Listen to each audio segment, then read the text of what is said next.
Bienvenidos a Voices of Inclusion, experiencias de inclusión en la enseñanza del inglés. Un podcast que surge como parte de un ejercicio de investigación sobre las vivencias, las voces y los desafíos que enfrentan docentes y estudiantes en su camino hacia una educación más inclusiva. Las opiniones expresadas en este espacio son responsabilidad exclusiva de nuestros invitados.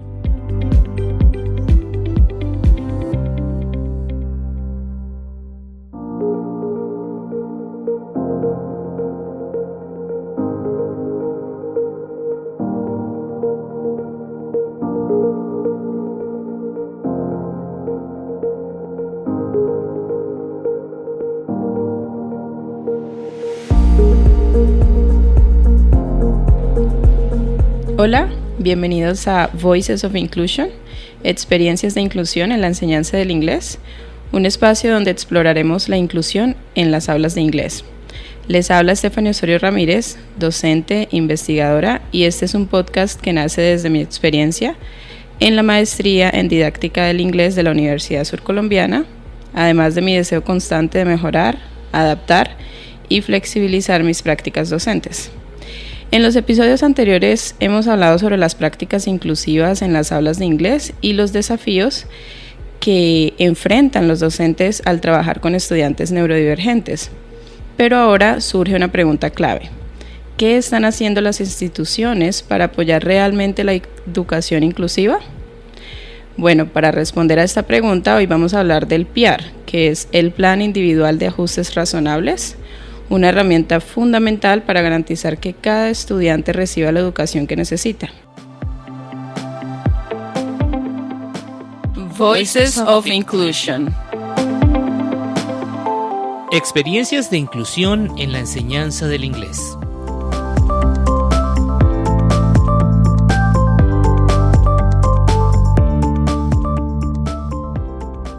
Y para entender mejor cómo funciona, tenemos con nosotros al docente Andrés Felipe Cabrera, quien tiene experiencia en educación inclusiva y en la implementación del PIAR. Hola, profe, ¿cómo ha estado? Hola, Stephanie. Muchísimas gracias por la invitación y un saludo también a toda la audiencia de este podcast que nos puedan escuchar. Gracias a usted, profe, por acompañarnos el día de hoy. Bueno, profe, quisiera empezar con una pregunta con respecto al PIAR. ¿Podría usted explicarnos, profe, qué es el PIAR y por qué es tan importante en el contexto educativo, profe? Bueno, Stephanie, el PIAR es un documento que se elabora en Colombia para garantizar la inclusión educativa de los estudiantes con discapacidad o con necesidades educativas especiales. Su objetivo es establecer estrategias, apoyos y adaptaciones necesarias para que los estudiantes puedan acceder, participar y progresar en el sistema educativo en igualdad de condiciones con los estudiantes que necesitan sus apoyos. Las características más gruesas del PIAR son las siguientes, que son personalizado, pues por supuesto cada estudiante tiene su necesidad, flexible en cuanto el estudiante necesite esa flexibilidad, integral en el caso de que el estudiante necesite que todas sus habilidades estén enfocadas hacia habilidades para la vida o hacia habilidades específicas que requiera, y por último interdisciplinario, que elabora no solamente el diseño de la elaboración por parte de los docentes, sino también de psicólogos, terapeutas, familiares y el propio estudiante para también conocer, saber cuáles son sus deseos o qué es lo que quiere llegar a ser una vez termine sus estudios, porque a veces preguntamos mucho sobre las adaptaciones que el estudiante necesita, pero no preguntamos sobre qué es lo que realmente el estudiante quiere hacer en su futuro, ¿no? Que es algo que es muy importante. ¿Qué podemos incluir en ese PIAR? Pues están las adaptaciones en los contenidos curriculares, las modificaciones en las evaluaciones, apoyos de accesibilidad y comunicación, estrategias de enseñanza diferenciadas y el uso de tecnología asistiva, que últimamente ha cobrado mucha fuerza en aquellos estudiantes que necesitan o que para ellos es primordial tener ese tipo de tecnología en clase. Súper interesante y súper amplio el tema, profe. Muchas gracias por esa introducción. Cuando nosotros hablamos de educación inclusiva, pensamos precisamente en esas adaptaciones de las que usted mencionaba y creemos que con estas pues va a ser suficiente digamos, desempeñar ese rol de la educación dentro del aula. Sin embargo, desde mi entendimiento y por lo que usted menciona, profe, el PIAR es una estrategia más estructurada y con un marco legal que lo respalda. No sé si podríamos profundizar un poco en cómo funciona exactamente el PIAR dentro de una institución educativa. ¿Está respaldada por algún formato? Un poquito más a fondo, profe, por favor. Por supuesto. Existe un formato nacional, el cual el Ministerio de Educación ha compartido a las instituciones y se encuentra también en la página del Ministerio de Educación. Y pues su proceso trabaja desde, obviamente está soportado bajo los derechos universales del aprendizaje de los niños, todo ese marco legal está en el cual está soportado esas adaptaciones, estas necesidades, pero pues la elaboración y el proceso de prácticamente ha sido una copia que se ha venido realizando del sistema americano. En el sistema americano tenemos el proceso que se llama el IEP, que es un Individualized Educational Plan, y aquí se llama PIAR, que pues en sus siglas traduce como Plan Individual de Ajustes Razonables, que si uno mira es prácticamente en su traducción es lo mismo. ¿Cómo funciona este PIAR o cómo se adapta? Pues está diseñado para que funcione de diversas fases, ¿no? La primera sería la identificación de las necesidades del estudiante, como primordial identificar, hacer una evaluación inicial para que los estudiantes, para conocer la situación del estudiante, de su discapacidad o discapacidades, también para conocer también la información con la que los docentes han percibido en clase de su comportamiento, de sus necesidades. Y también pues en esa evaluación inicial también está lo que llamamos el diagnóstico, la parte de la ayuda a la terapia, orientadores, qué información tienen para entre todos sentarnos y construir ese PIAR, ¿no? Una vez tenemos toda esa información, se conforma un equipo interdisciplinario donde participan docentes, psicólogos, terapeutas, orientadores escolares y en algunos casos personal externo que es especializado. La familia del estudiante y el propio estudiante también son parte de este grupo interdisciplinario porque ellos aportan información clave sobre el estado de la discapacidad del estudiante o sus gustos o lo que pronto él quiere hacer. Entonces esa información es bastante importante para guiarnos y de esa manera poder acentuar y diseñar los logros que puedan alcanzar, que puedan llevar al estudiante a alcanzar eso que él quiere. Después de que se conforme el equipo interdisciplinario, se lleva a hacer el diseño del PIAR, donde se definen los ajustes razonables en las áreas académicas de evaluación, el acceso físico, la comunicación y la tecnología que debe usarse para que el estudiante pueda tener un desarrollo normal en las clases. Se establecen también estrategias pedagógicas que de cierta manera pueden ser personalizadas para facilitar el aprendizaje, y también se determinan los recursos y los apoyos que el estudiante necesita. También por último se implementan todas estas estrategias, todos estos ajustes que se han diseñado y se le hace seguimiento.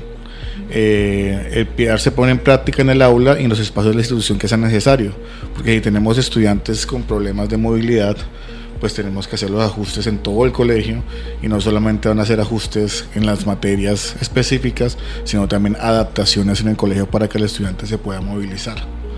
Se hace un seguimiento constante para evaluar su efectividad.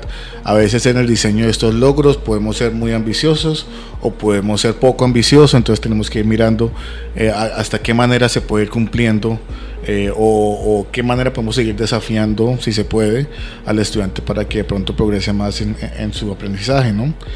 Y por último, se documentan estos avances y los desafíos para mejorar la intervención en una próxima reunión, en un próximo diseño de logros de este PIAR, ¿no?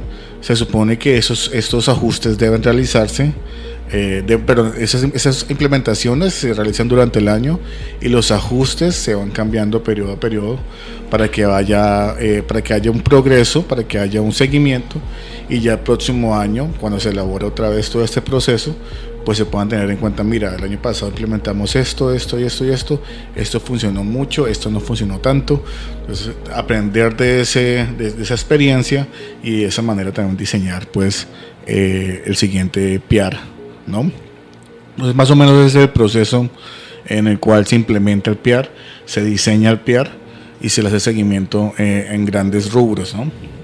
Interesante, profe, y creo que eso me ayuda a pensar en la siguiente pregunta. Todo lo que usted menciona, si se pudiese encerrar en unos más o menos 4 o 5 pasos, pero precisamente cuando hablamos de seguimiento, pues creo que esto infiere que hay bastante trabajo por hacer y que pues es necesario. Con respecto a la investigación que yo realicé, profe, producto de la maestría que mencionaba anteriormente, pude ver que muchos docentes sienten que no tienen suficiente información. Precisamente la información que usted nos está compartiendo de hoy es muy valiosa por eso, porque ellos expresaban que o no tienen suficiente información, conocimiento de cómo hacerlo, cómo implementarlo, cómo evaluar los resultados, o apoyo para aplicar pues el PIAR y hacerlo de manera efectiva, como usted mencionaba. Entonces, profe, desde su experiencia, ¿cómo pueden los profesores involucrarse en este proceso sin sentirse, digamos, un poco abrumados por la falta de conocimiento? Es como que ellos se pueden involucrar sin sentirse abrumados en este proceso, ¿cierto? Sí, señor. Bueno, yo no puedo garantizar que no se van a sentir abrumados porque, por supuesto que es una experiencia que va a causar cierto tipo de susto, de incertidumbre, porque la educación inclusiva ha sido algo que se nos tiró al salón.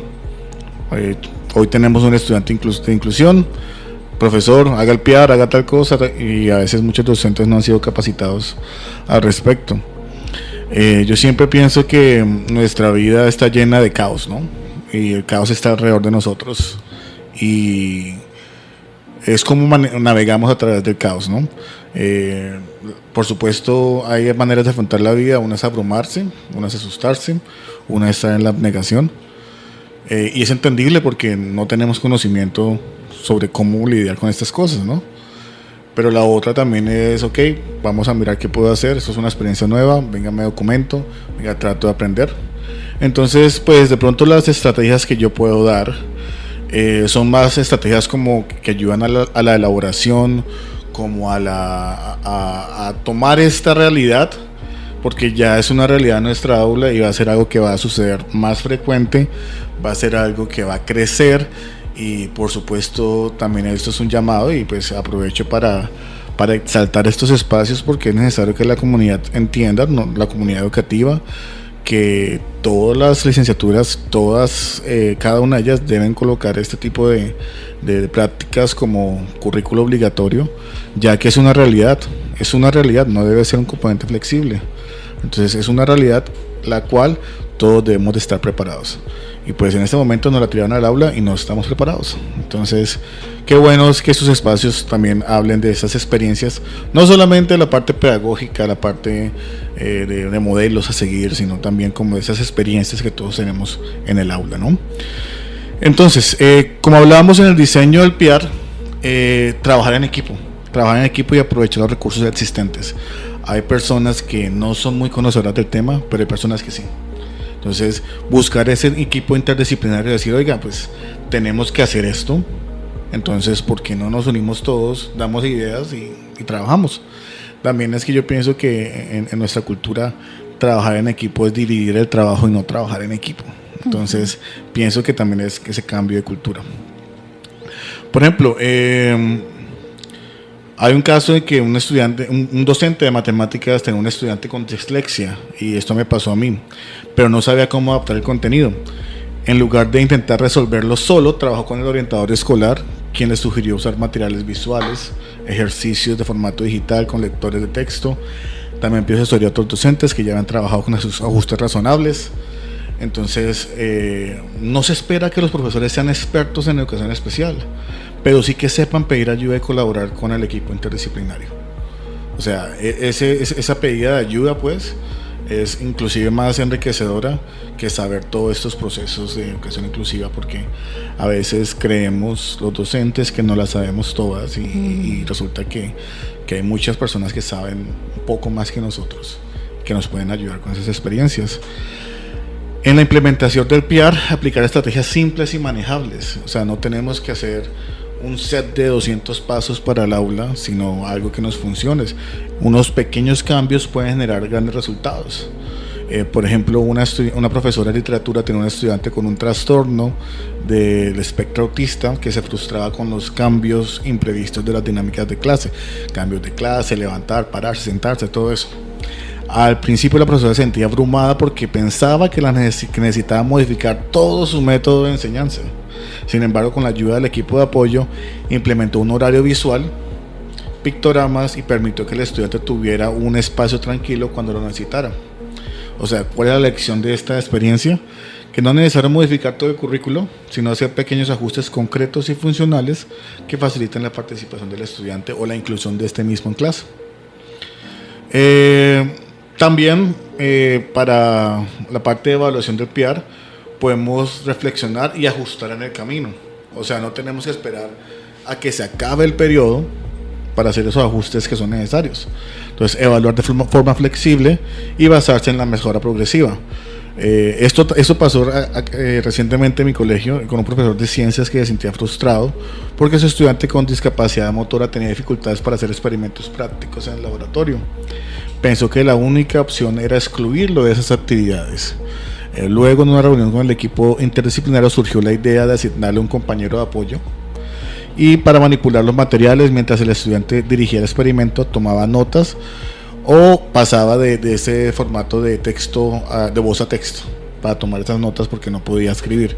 ¿Cuál fue la lección? Evaluar los ajustes permite hacer las modificaciones sin presionarse por encontrar la solución perfecta desde el inicio.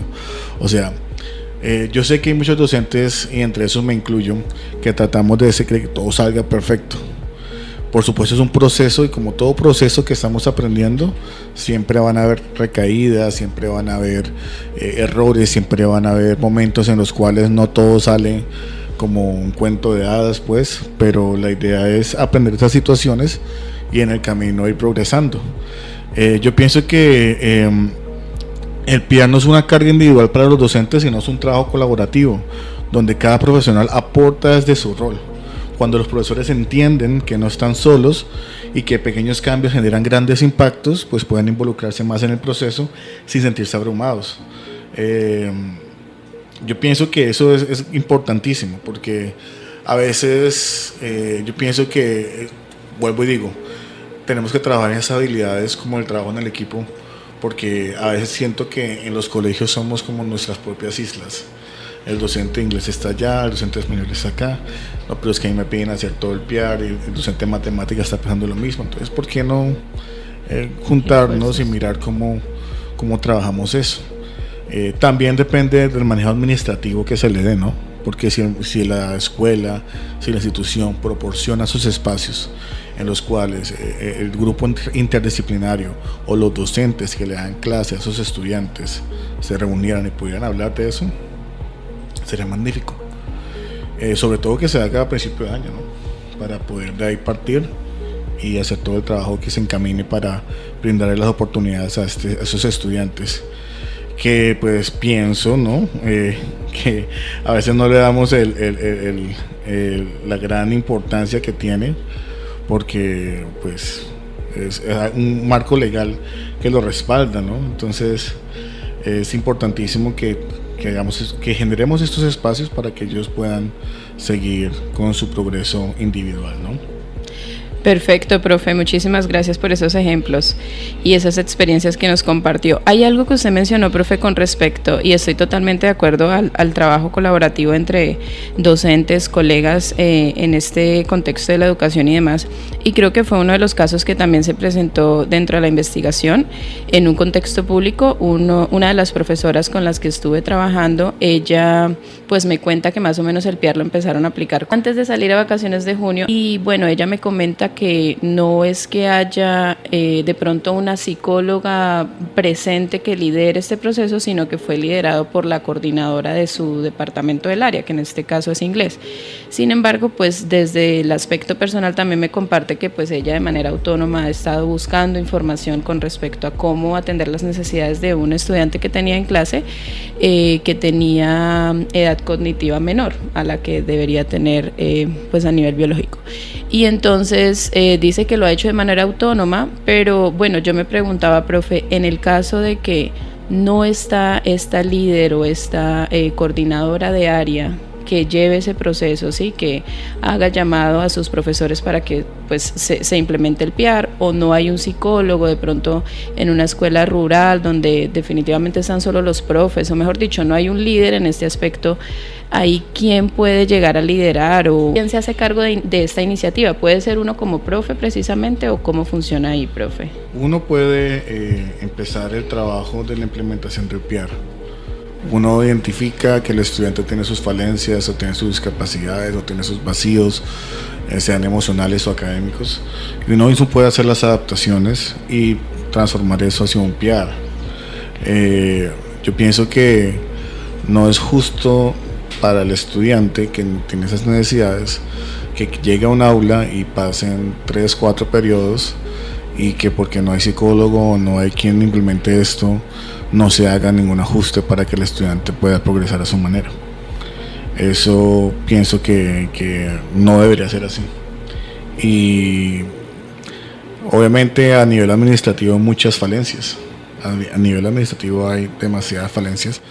Una de las más grandes con la que yo no estoy de acuerdo es que hay estudiantes cuya discapacidad es tan grave o tan fuerte, no digamos lo grave sino fuerte, que necesitan un docente de apoyo.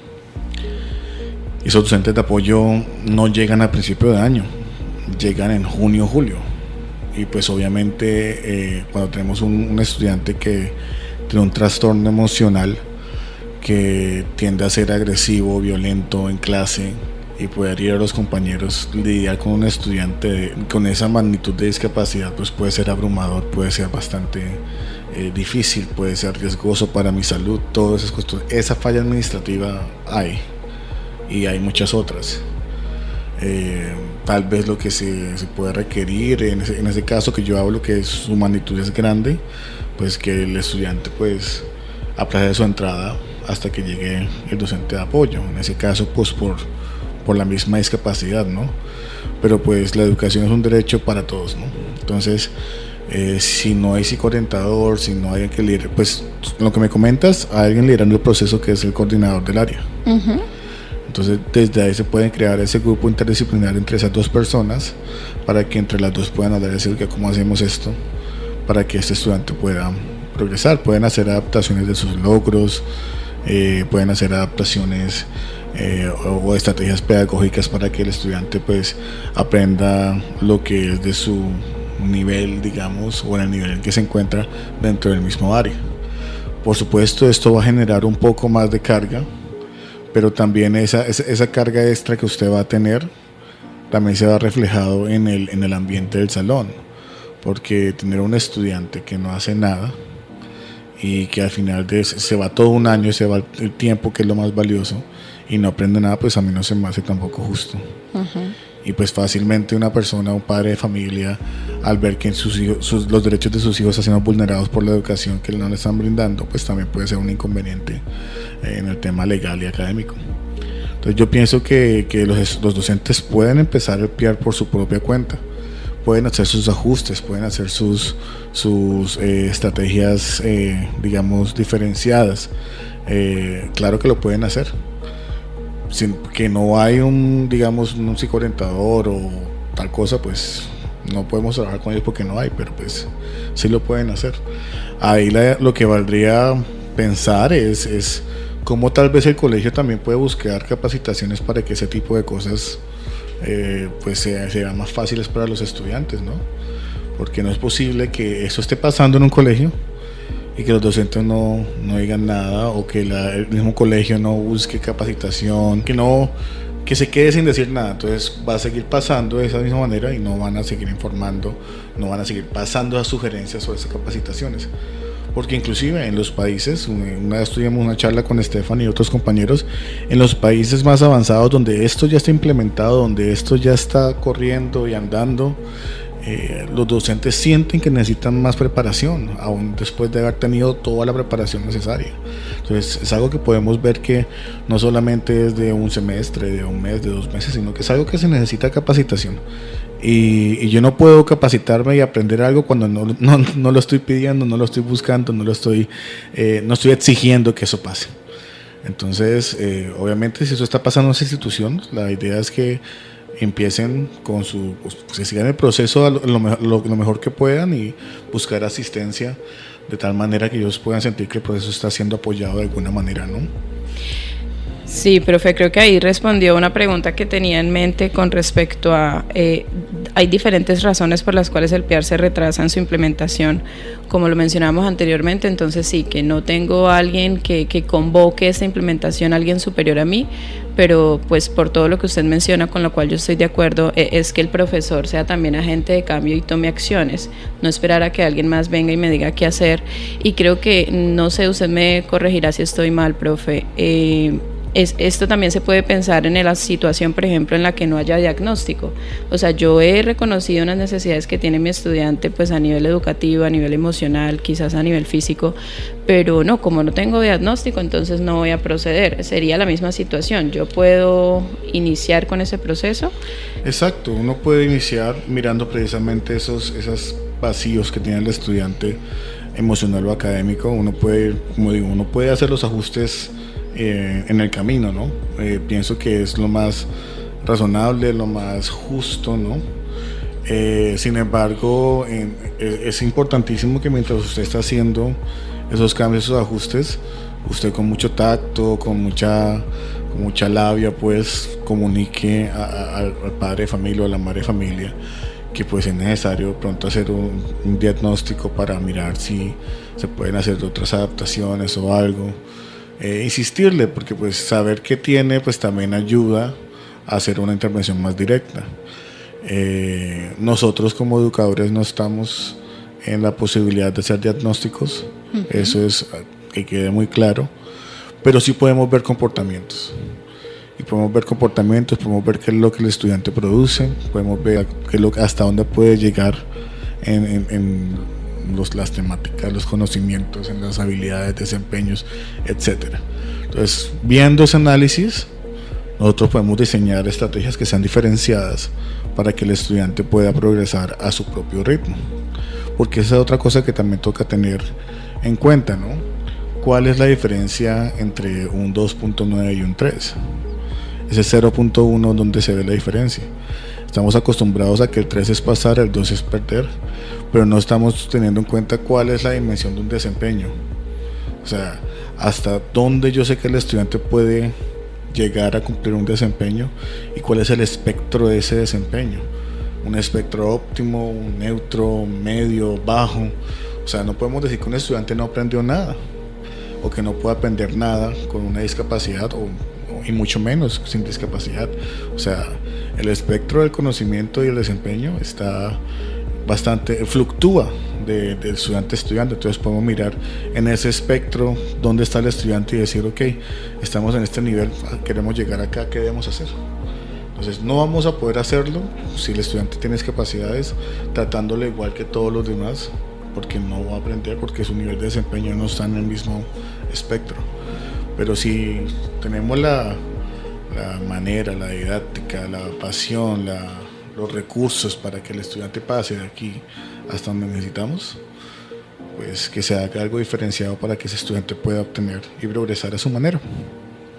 Muchas gracias, profe, por esa respuesta. Sí, porque yo también dentro de todo lo que puedo, digamos, leer y buscar sobre el tema, a veces pues no es precisamente que los padres no hayan hecho este proceso de buscar el diagnóstico del estudiante, pero de pronto pues a nivel del sistema de salud en Colombia, que sabemos que todas esas citas son un poco retrasadas y demás, entonces yo no esperar a ese diagnóstico que porque de pronto me llega por allá a finales de año, sino tomar acción como lo había mencionado usted anteriormente. Otras de las razones que de pronto he podido yo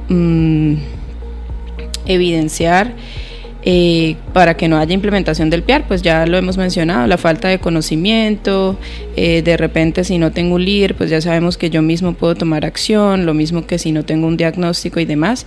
Y con respecto a la evaluación también me parece muy importante lo que menciona. Voices of Inclusion. Experiencias de inclusión en la enseñanza del inglés.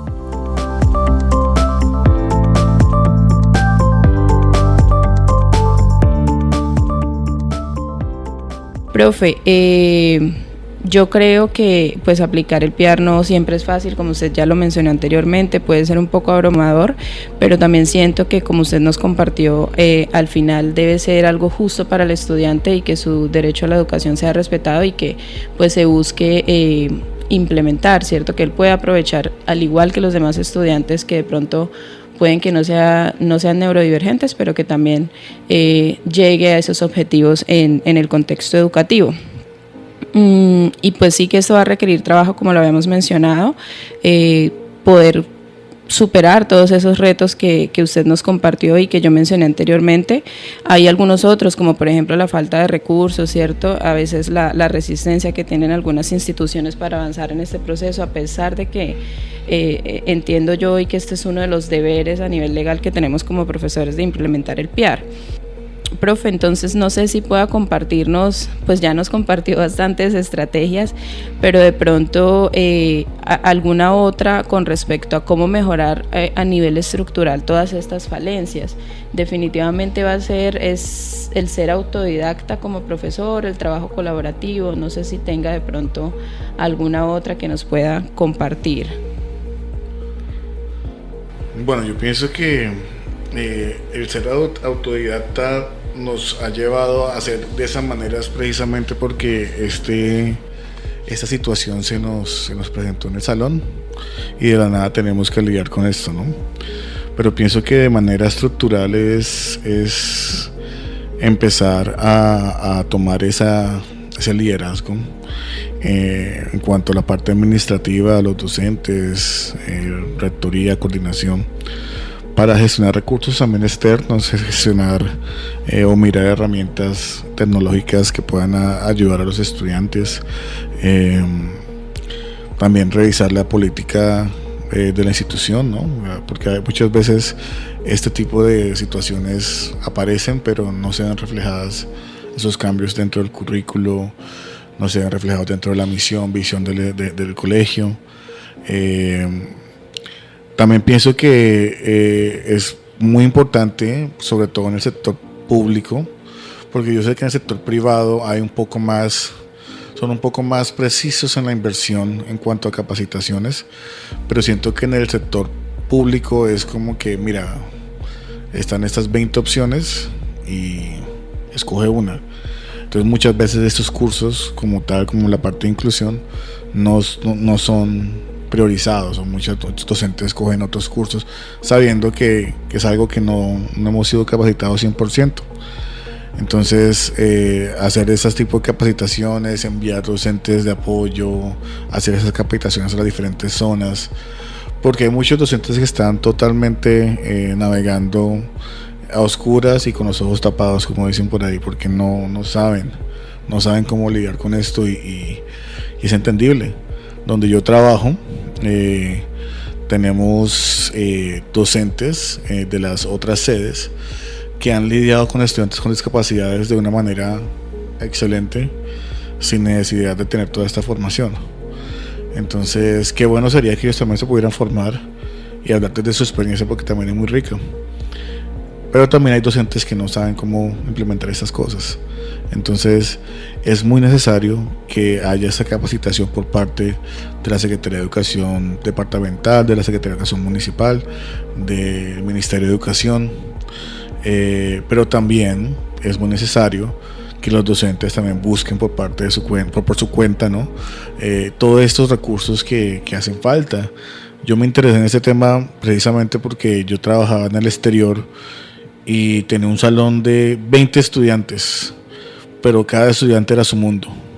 Cada estudiante tenía su excepcionalidad, su discapacidad, y era más abrumador que tener 45 estudiantes en un solo salón. No sabía cómo direccionar mi clase para que todos pudieran avanzar a un ritmo que fuera ideal, que fuera justo, que fuera progresivo para ellos, ¿no? Entonces yo me interesé mucho por eso, de esta manera, porque yo no me sentía bien ignorando estas cosas y no incluyéndolas en mis planeaciones, en mi día a día. Entonces siento que nosotros no podemos sentirnos cómodos con ese tipo de situaciones en las clases. Entonces, buscar para que ese desconocimiento del proceso pase a ser un fuerte en mi vida y poder aprender más de eso. Por último, también estrategias que de pronto no se piensan como algo importante, pero lo es. Por ejemplo, la sensibilización en la comunidad educativa. A veces a ese estudiante lo ignoran, a veces a ese estudiante lo apartan, a veces a ese estudiante le hacen bullying, lo molestan, porque es diferente, porque es raro, dicen entre comillas. Y pues cada uno tiene nuestra singularidad, cada uno es raro a su manera, pero no es bueno que haya esa estigmatización desde pequeños a los estudiantes de inclusión. Entonces, qué bueno sería hacer esa sensibilización a toda la comunidad educativa. Inclusive los docentes a veces caen en esas cosas, tristemente, y si todos hacemos sensibilización podemos navegar juntos para poder resolver ese tipo de problemas. También incorporar el PR en la planeación institucional. O sea, a principio de año nosotros nos reunimos como docentes para planear todo lo que va a haber del año, ¿cierto? ¿Por qué no darle el espacio para crear esos equipos interdisciplinarios como debería ser? Porque es que así debería ser, pero en muchas ocasiones no ocurre de esa manera. O sea, copiamos de Estados Unidos toda la parte de los formatos, procesos, pero no copiamos tampoco la parte que es más importante, de las reuniones, del seguimiento, del progreso, de todo eso, de la inversión, porque también necesariamente necesita inversión para los guías de apoyo, toda esa parte. Entonces es difícil trabajar de esa manera, pero no imposible. También sería bueno monitorear y pues denunciar y sancionar para que las secretarías de educación realicen el seguimiento efectivo y apliquen las medidas correctivas en caso de incumplimiento, porque a veces lo que dices tú es cierto. No, es que en mi colegio no tenemos psicoorientador. Ok, listo, tú puedes hacer el PR y solucionamos ese problema al PR, pero el psicoorientador, ¿qué pasó? O sea, no vamos a quedar callados todo el tiempo así y vamos a seguir que nosotros sigamos haciendo todo, ¿no? O sea, también toca hacer seguimiento efectivo y hacer ese tipo de gestión, de seguimiento, de ok, mira, ya hicimos todo esto, ¿por qué no tenemos psicoorientador? O sea, sí podemos hacer nosotros esto, pero es necesario que haya un psicoorientador. O sea, exigir también, porque así como ellos nos están exigiendo, pues nosotros también tenemos que tener la posibilidad de exigirles cuando no hay. Entonces, son más, digamos, esas estrategias más como de la parte social, digo yo, la parte académica y la parte administrativa, porque tenemos que lidiar con todo esto y desgraciadamente, obviamente siempre vamos a mirar a la cabeza de todo, que es la Secretaría de Educación o el Ministerio de Educación, pero pues de aquí a que ellos actúen, nosotros también tenemos que ir haciendo el cambio en nuestras aulas. Entonces, por ahora yo pienso que es eso, garantizar presupuesto, capacitación continua, tener acceso a la tecnología, acompañamiento docente, sensibilización a la comunidad educativa sobre este tipo de situaciones, incorporación del PR y monitorear todos estos procesos para garantizarle a todos los estudiantes que este tipo de recursos están disponibles para ellos, para nosotros y para tener un progreso diferenciado con estos estudiantes. Excelente, profe. Muchas gracias por esas estrategias que nos comparte. Me quedo con muchas de ellas. Le agradezco muchísimo nuevamente por su conocimiento, por estar aquí hoy con nosotros. Voices of Inclusion. Experiencias de inclusión en la enseñanza del inglés.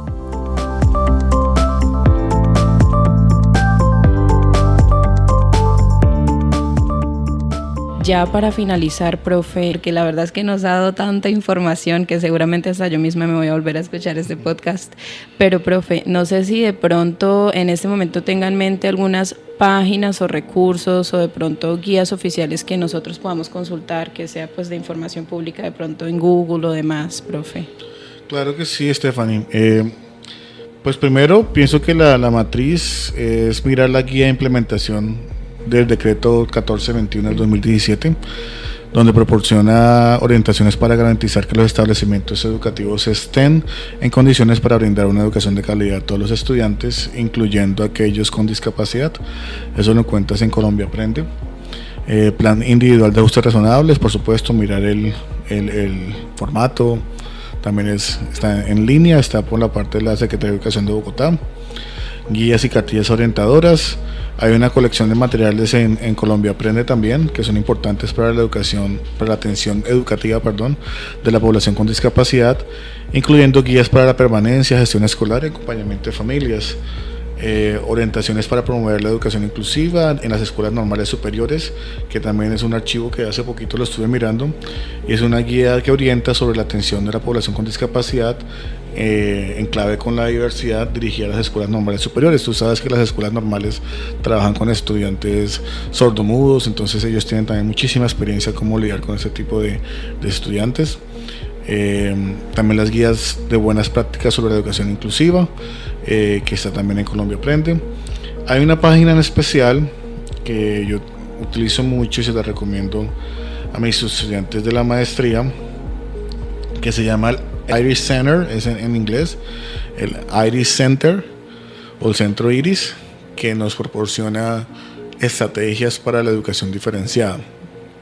La educación diferenciada es una estrategia que se utiliza para poder enseñarles a estos estudiantes con discapacidad, y en esta página web tú podrás encontrar lo que es la instrucción diferenciada y cómo aplicar cada uno de estos elementos en clase, o diferenciar la educación para cada uno de esos estudiantes por habilidad o por proceso o por resultado, por producto. Lo que mejor se adapta a tu clase lo puedes escoger, puedes mirar y puedes ver ejemplos.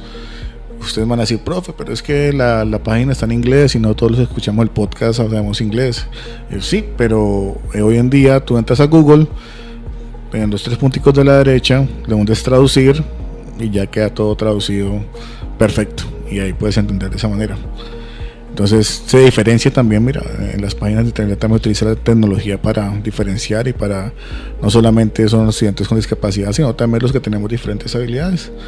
Entonces esos son recursos que podemos mirar por ahora. Por supuesto hay muchísimos libros. Hay uno que la vez pasada, una capacitación bastante interesante, que se basa en un libro que se llama Siguiendo el tambor de las diferentes habilidades. Entonces hablaba sobre ese libro, se llama Drumming at the Beat of Differential Instruction, se llama, y hablaba sobre cómo, digamos, en una orquesta cada instrumento tiene su propio ritmo de tocar y que todos juntos crean una melodía. Entonces, ¿cómo es posible o cómo hago para que todos con sus diferentes tipos de habilidades puedan navegar entre todo ese progreso y todas esas cosas para llegar a un resultado final y que todos quedemos así pues impactados por esa belleza melodiosa, ¿no? Entonces también es muy interesante. Y pues si tú buscas hay muchísimos recursos. Hoy en día esto lleva siendo el boom como 8 años, 9 años antes de que llegara acá. Ahorita pues está cogiendo más fuerza, y pues de nuevo agradecer por estos espacios, o sea, lo que se pueda hacer y lo que se pueda compartir para que este tipo de conocimiento sea usado para varias personas es más que bienvenido, ¿no? Gracias, profe. Seguramente vamos a estarles compartiendo todas estas herramientas que nos acaba de decir el profesor Andrés a través de la descripción de este episodio.